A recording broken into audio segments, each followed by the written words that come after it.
Your campaign clearly cut through. It was a great success. But now perhaps the difficult bit. You were riding a wave of high expectations. Now you've got to deliver. And you have come to power at a time when the economy, not just in your country, but around the world, is in dire straits. You're facing a global fuel crisis, I agree. President Kenyatta has put subsidies, when he was president, to try and support people with food and fuel. Are those sustainable economically much longer? They're not, and that's why I removed them. In fact, the whole subsidy regime was a drain on our development resources. Over the last 3-4 months alone, we spent 140 billion Kenyan shillings on subsidy. When I came into office, the first assignment I had was with the energy sector.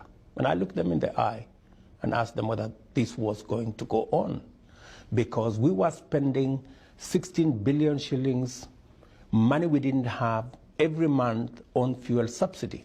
I put a stop to it, and the people of Kenya understood that it wasn't in their best interest to continue with fuel subsidies. There are a couple of other things. I made a commitment, for example, that we are going to enhance the financial independence of our judiciary so that we can better place the country at a vantage position for investment where commercial disputes could be decided upon in the shortest time possible. I appointed 6 judges that were outstanding. I have had a discussion with our judiciary, and we intend to expand the scope of independence of our judiciary so that they can do more with the resources that they have. And now they don't have to depend on the executive. They have their own independent budget. I did the same with the police. For a long time, the police were dependent on the office of the president.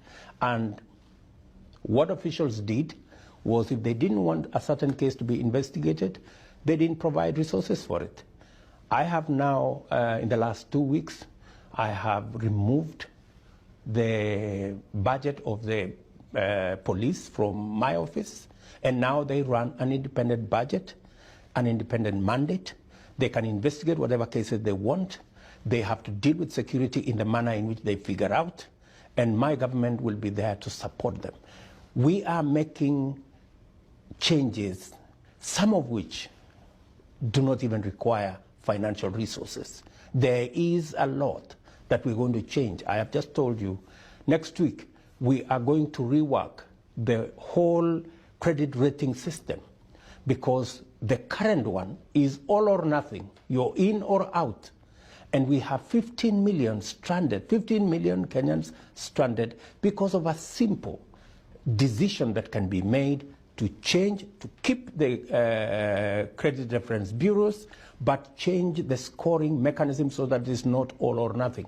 There is a lot that we are going to achieve just by changing policy, not necessarily even going to look for additional resources. Re-engineering the use of the resources we are already using so that we can get best value out of it.